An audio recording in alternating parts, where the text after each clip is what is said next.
بسم اللہ الرحمن الرحیم۔ شروع کرتا ہوں اللہ کے نام سے جو بڑا مہربان نہایت رحم والا ہے۔ میرے پیارے محترم سامعین کرام، ہم آپ کو اسلامک اردو KW کی جانب سے خوش آمدید کہتے ہیں۔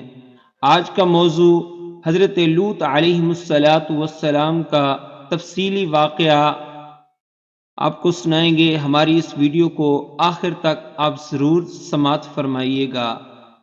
السلام علیکم ورحمۃ اللہ وبرکاتہ۔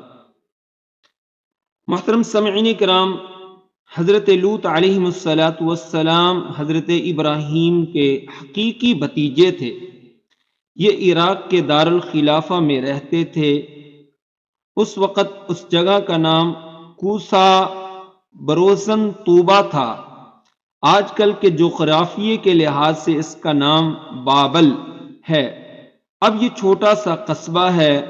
حضرت ابراہیم علیہ السلام کے والد آزر بھی یہیں رہا کرتے تھے۔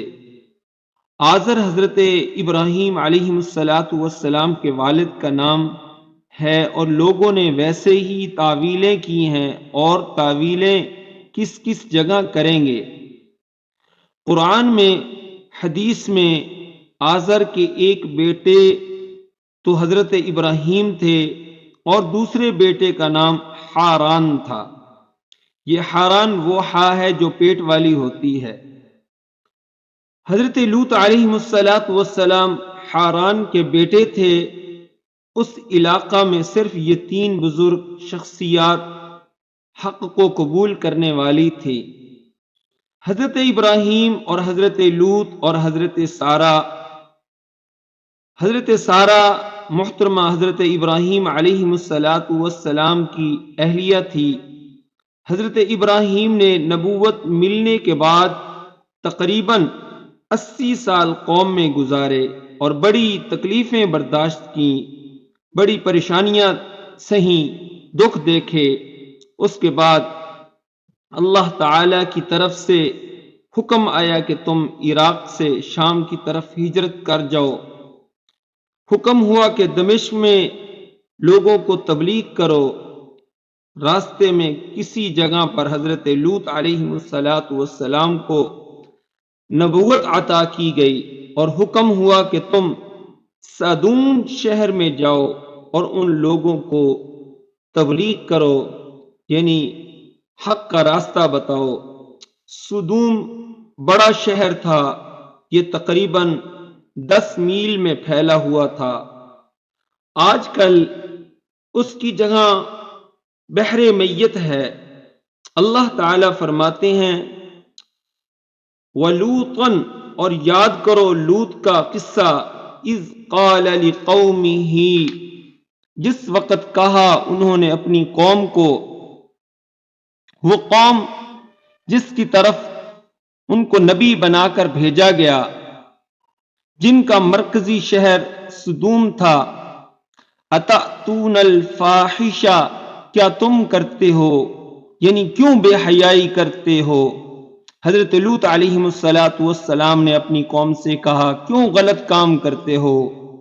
ما سبقکم بہا، نہیں سبقت لے گیا اس بے حیائی میں، من احد من العالمین، کوئی ایک آدمی جہان والوں میں سے، تم سے پہلے یہ بے حیائی کسی نے نہیں کی جو آپ بے حیائی کر رہے ہیں۔ وہ بے حیائی کیا تھی؟ فرمایا انکم لتأتون الرجال شہوہ، بے شک تم دوڑتے ہو مردوں پر شہوت رانی کرتے ہوئے، اپنی شہوت مردوں پر پوری کرتے ہو۔ من دون النساء، عورتوں کو چھوڑ کر، یعنی اللہ تعالی کے حکم کو چھوڑ کر شیطان کے راستے پر لگتے ہو۔ اللہ تعالی نے مرد بھی پیدا فرمائے اور عورتیں بھی، اور نسل انسانی کو باقی رکھنے کے لیے نکاح کا حکم فرمایا کہ جائز طریقے سے تم اپنی شہوت کو پورا کرو۔ لیکن وہ قوم اس سے ہٹ کر ہم جنس پرستی میں مبتلا ہو گئی تھی، تو حضرت لوط علیہ السلام نے ان کو سمجھایا کہ تم اللہ تعالی کی نافرمانی نہ کرو۔ محترم سامعین کرام، حضرت لوط علیہ السلام کی قوم لونڈے بازی پر اتر آئی تھی۔ حدیث سے پاک میں آتا ہے اقتلوا الفاعل والمفعول، جو مرد آپس میں بے حیائی کریں دونوں کو قتل کر دو۔ یہ حدیث شریف کے الفاظ ہیں، اور حال یہ ہے کہ یورپ کے بعض ممالک میں یہ قانون پاس ہو چکا ہے کہ مرد مرد سے نکاح کر سکتا ہے، اور بعض علاقے والوں نے اس قانون کے پاس کرانے کے پیچھے لگے ہوئے ہیں۔ ان بے حیا قوموں میں انسانیت نام کی چیز ہی ختم ہو گئی۔ میرے پیارے محترم سامعین کرام، اور بعض لوگ کہتے ہیں کہ اس میں حرج کیا ہے؟ فرمایا بل انتم قوم مسرفون، بلکہ تم لوگ ہو حد سے نکلنے والے، تم خدا کے حکم کو چھوڑ کر آگے نکل گئے ہو۔ وما کان جواب قومہ، نہیں تھے ان کی قوم کا جواب الا ان قالوا، مگر یہ کہا کہ انہوں نے اخرجوہم من قریتکم، نکال دو ان کو اپنی بستی سے۔ یعنی اب جو ہے حضرت لوط علیہ السلام جو ان کو سمجھانے کے لیے گئے تو کہنے لگے حضرت لوط کو اس بستی سے نکال دو۔ اس کو کہتے ہیں الٹا چور کو کوتوال کو ڈانٹے۔ مجرموں کو نکالنا چاہیے تھا یا نیکوں کو، مگر جب مجرم زیادہ ہو جائیں تو پھر نیکوں پر سختیاں ہو جاتی ہیں، نیک لوگوں پر پریشانیاں آتی ہیں۔ میرے پیارے محترم سامعین کرام، اللہ تعالی نے قرآن پاک میں ارشاد فرمایا انہم اناس یتطہرون، یہ لوگ ہیں جو پاک بنتے ہیں۔ ان کا انداز گفتگو دیکھو کہ یہ پاک بنتے پھرتے ہیں۔ بھائی، یہ پاک بنتے نہیں پھرتے، بلکہ حقیقتاً وہ پاک ہیں۔ فَأَنْجَيْنَاهُ وَأَهْلَهُ، پس ہم نے نجات دی ان کو اور ان کے گھر والوں کو۔ إِلَّا امْرَأَتَهُ، مگر اس کی بیوی کو نجات نہیں ملی۔ حضرت لوط علیہ السلام کی بیوی کو بھی ہدایت نہیں ملی۔ جب قومیں غلط راستے پر چل جاتی ہیں، پھر ان کی بیویاں ہوں چاہے ان کے بیٹے ہوں، پھر اللہ تعالیٰ ان کو ہدایت نہیں عطا کرتے، جیسا کہ حضرت نوح علیہ السلام کے بیٹے کو ہدایت نہیں ملی۔ اسی طرح حضرت لوط علیہ السلام بیوی پیچھے سے تو نہ لائے تھے، نہیں تھی، انہی لوگوں میں شادی ہوئی تھی، مگر وہ اسلام نہیں لائی، اسلام کو قبول نہیں کیا۔ اس وقت مسلمانوں کا نکاح کافروں کے ساتھ جائز تھا، بلکہ حضرت صلی اللہ علیہ وآلہ وسلم کی بعثت سے 16 سال بعد تک کافروں کے ساتھ نکاح جائز رہا ہے۔ حضرت صلی اللہ علیہ وآلہ وسلم کی 3 بیٹیاں پہلے کافروں کے نکاح میں تھیں۔ ایک حضرت رقیہ رضی اللہ تعالی عنہا، حضرت ام کلثوم رضی اللہ تعالی عنہا ابو لہب کے بیٹوں عتبہ اور عتیبہ کے نکاح میں تھیں، اور حضرت زینب رضی اللہ تعالی عنہا ابو العاص بن ربیح کے نکاح میں تھیں۔ حضرت ابو بکر کے نکاح میں ایک عورت تھی، اس سے ایک لڑکا پیدا ہوا، جس کی وجہ سے اس کی کنیت ام بکر پڑی اور حضرت صدیق اکبر ابو بکر کہلائے۔ حضرت ابو بکر صدیق رضی اللہ تعالی عنہ نے بڑی کوشش کی، مگر وہ مسلمان نہیں ہوئی۔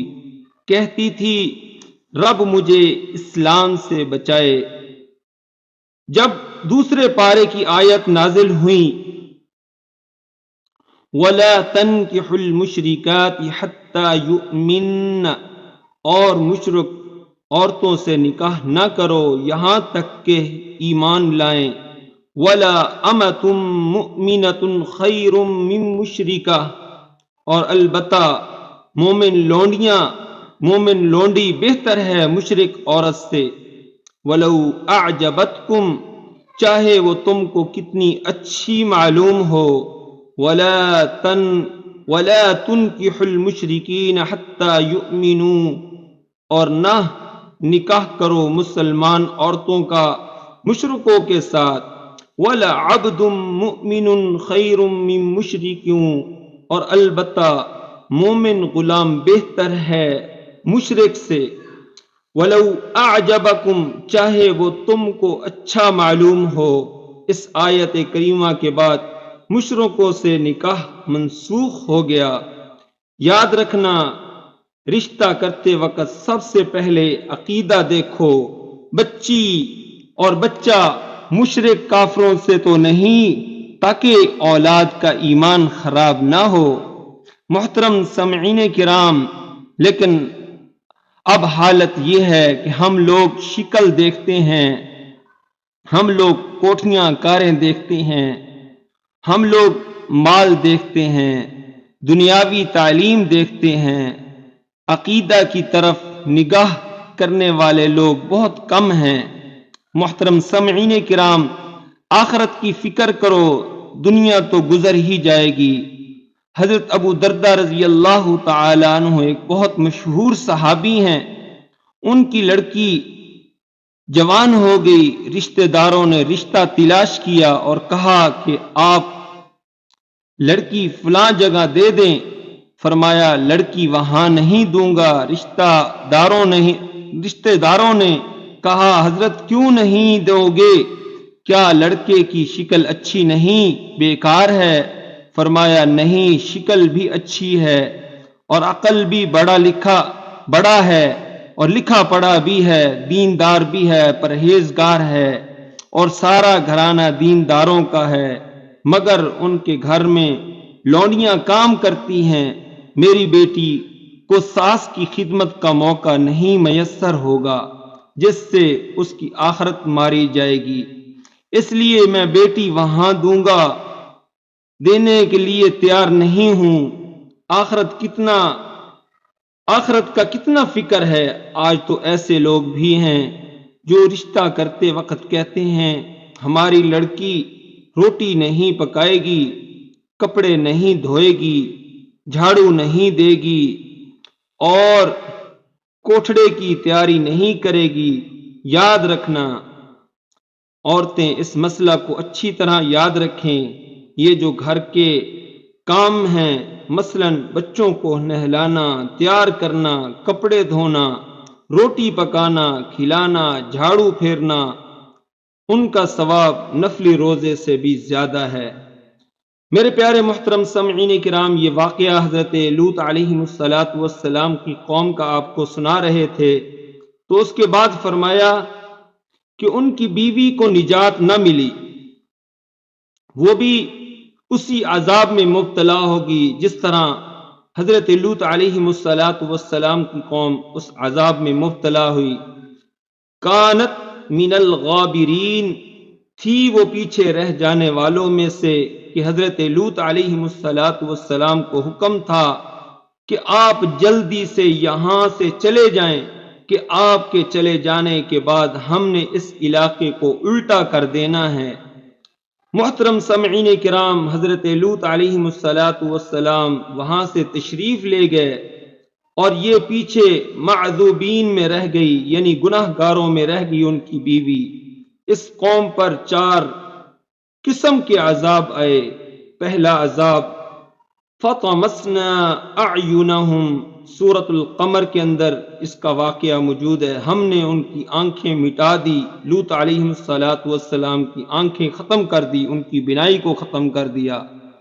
اور دوسرا عذاب جو حضرت لوط علیہ السلام کی قوم پر آیا، وَأَمْطَرْنَا عَلَيْهِمْ مَطَرًا، سورۃ نمل کے اندر اس کا واقعہ موجود ہے. ہم نے ان پر پتھروں کی بارش برسا دی. پھر تیسرا عذاب سورۃ نحل میں اس کا ذکر موجود ہے.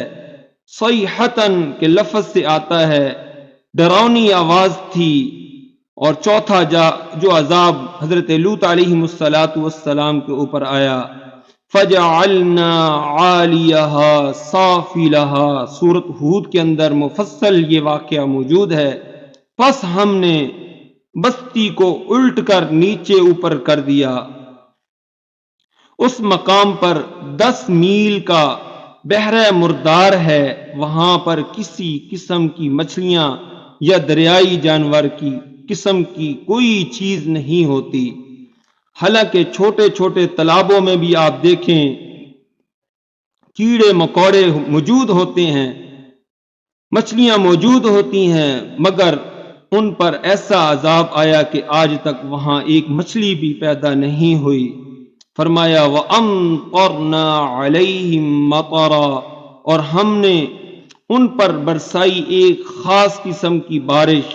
فانظر، اے مخاطب دیکھ، کیف کان عاقبۃ المجرمین، کیسا انجام ہوا مجرموں کا۔ اور اللہ تعالی جرم سے ہمیں محفوظ فرمائے، گناہ کبیرہ سے محفوظ فرمائے، گناہ صغیرہ سے ہمیں محفوظ فرمائے، اور قوم لوط علیہ السلام جیسی غلط حرکتوں سے ہمیں محفوظ فرمائے۔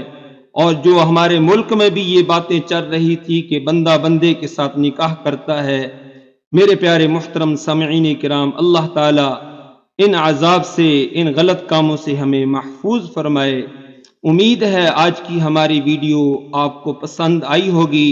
ہمارے چینل اسلامک اردو KW کو سبسکرائب کر دیں اور ویڈیو کو لائک کر دیں، اور ہر آنے والی ویڈیو کو آپ ضرور دیکھا کریں۔